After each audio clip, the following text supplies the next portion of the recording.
Assalamualaikum warahmatullahi wabarakatuh.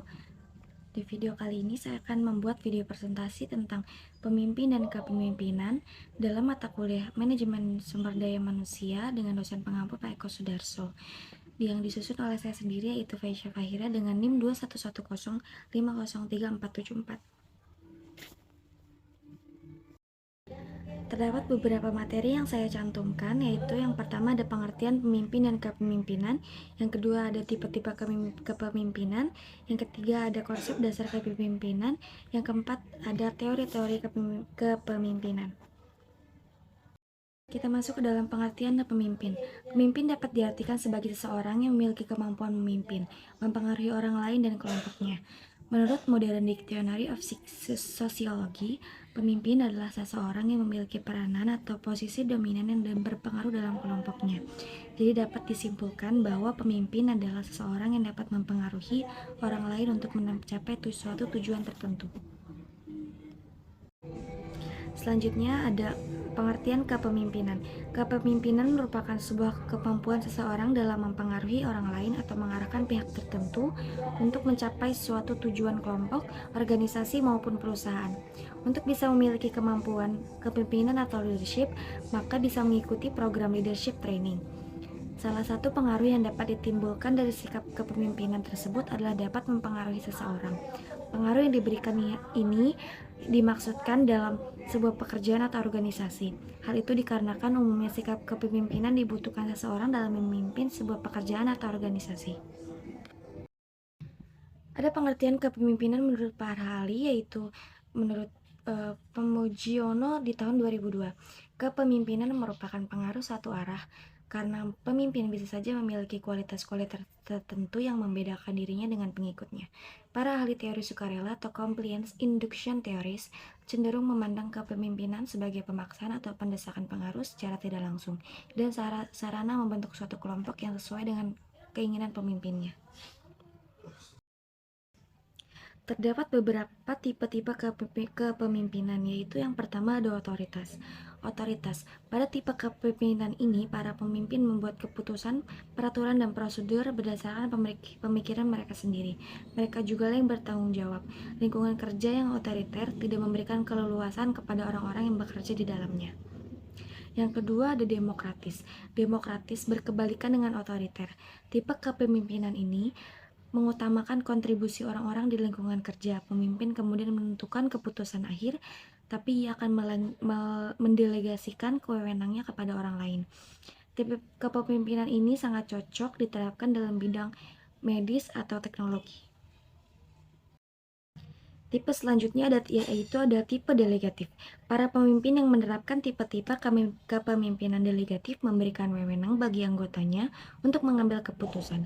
Tipe kepemimpinan ini sangat berguna bila dijalankan oleh orang-orang berpengalaman. Meski begitu, tipe kepemimpinan delegatif jarang diterapkan karena lebih banyak kelemahannya.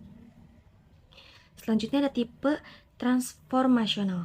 Transformasional berbeda dengan tipe lainnya. Tipe kepemimpinan ini berfokus pada perubahan dalam organisasi, kelompok, dan unsur lain yang terlibat di dalamnya. Sang pemimpin mampu memotivasi kelompok dan mengarahkannya pada perubahan yang baik.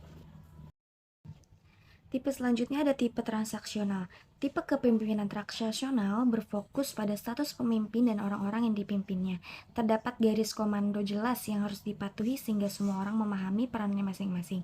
Sebagai gantinya, para pemimpin memberikan reward bagi anggota kelompok yang memiliki performa baik. Tipe yang terakhir yaitu tipe situasional. Tipe ini merupakan kepemimpinan yang unik, sebab para pemimpin bertindak berdasarkan lingkungan kerja dan orang yang dihadapi. Teorinya mengatakan bahwa seorang pemimpin bisa berfungsi dengan optimal bila perannya sesuai dengan situasi kerja. Selanjutnya kita masuk dalam materi ketiga, yaitu konsep dasar pemimpinan kepemimpinan. Konsep dasar kepemimpinan diartikan sebagai proses pengaruh sosial yang memaksimalkan upaya orang lain untuk mencapai tujuan. Pengertian ini memiliki konsep dasar sebagai berikut. Kepemimpinan berasal dari pengaruh sosial, bukan otoritas atau kekuasaan. Kepemimpinan membutuhkan orang lain, dan itu menyiratkan bahwa mereka tidak perlu menjadi atau laporan langsung. Tidak disebutkan ciri-ciri kepribadian, atribut, atau bahkan gelar.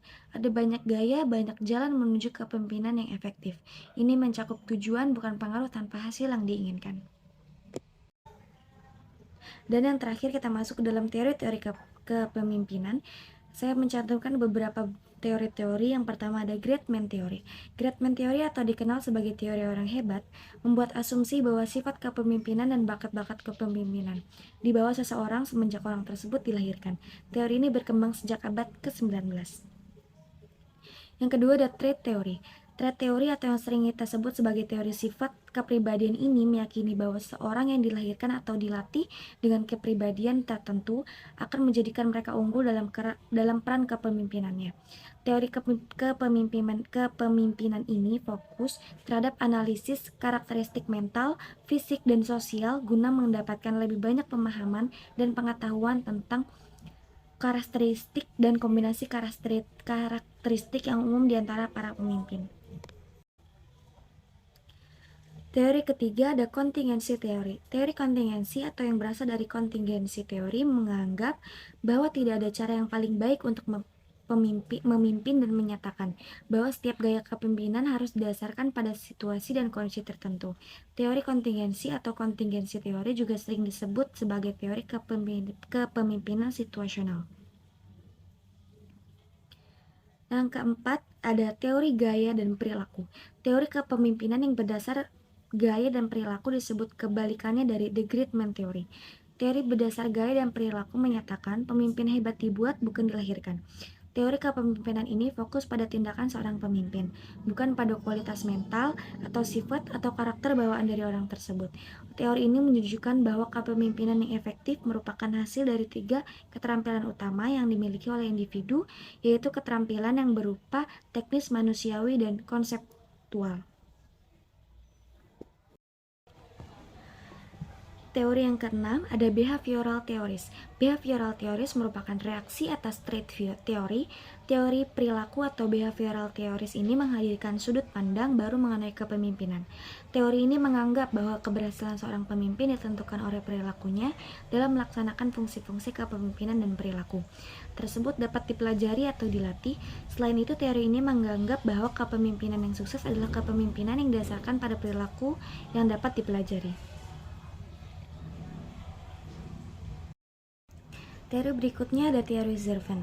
Teori kepemimpinan servant atau dalam bahasa Indonesia disebut pelayan, pertama kali diperkenalkan pada tahun 1970-an. Teori ini meyakini bahwa seseorang pemimpin yang baik adalah pemimpin yang bertugas untuk melayani, menjaga dan memelihara kesejahteraan fisik serta mental pengikut atau anggotanya. Pada teori ini, pemimpin yang baik juga diharuskan bisa bersimpati dan dapat meredakan kecemasan yang berlebih dari para pengikutnya. Maka itu fungsi kepemimpinan diberikan pada seseorang yang pada dasarnya memiliki jiwa pelayan atau melayani. Teori ini menunjukkan bahwa tugas seorang pemimpin adalah untuk menkontribusi pada kesejahteraan orang lain sebagai bentuk pertanggungjawaban sosial. Teori ketujuh adalah teori transaksional. Teori ini menggambarkan suatu gaya kepemimpinan yang berdasar pada perjanjian atau kesepakatan yang dibuat seseorang dengan orang lain. Dalam hal ini tentunya yang menjadi pelaksana adalah pemimpin atau staf atau pengikutnya atau anggotanya. Pemberian apresiasi berupa uang atau tanda mata yang lain merupakan bentuk penghargaan atas kinerja seseorang yang membuat seseorang tersebut merasa kerja kerasnya dihargai. Penghargaan ini pula merupakan suatu bentuk yang telah disepakati bersama sebelumnya. Teori yang terakhir yaitu ada teori transformasional. Mengacu pada kata-kata transformasi yang memiliki arti umum perubahan. Teori kepemimpinan transformasional merupakan sebuah teori yang mengarah pada istilah memanusiakan manusia. Teori ini mengedepankan pendekatan personal pemimpin terhadap staf atau bawahan. Dapat juga organisasi dalam rangka membangun semangat, mengubah kesadaran, serta memberi inspirasi. Demi mencapai tujuan bersama tanpa merasa ditekan maupun pun tertekan, bahkan mampu memotivasi setiap anggotanya. Gaya pemimpin transformasional selalu ingin mengelola lembaga atau organisasi yang dipercayakan kepadanya dengan lebih efektif dan efisien. Sekian materi-materi kepemimpinan yang telah saya presentasikan. Kurang lebihnya mohon maaf. Assalamualaikum warahmatullahi wabarakatuh. Terima kasih.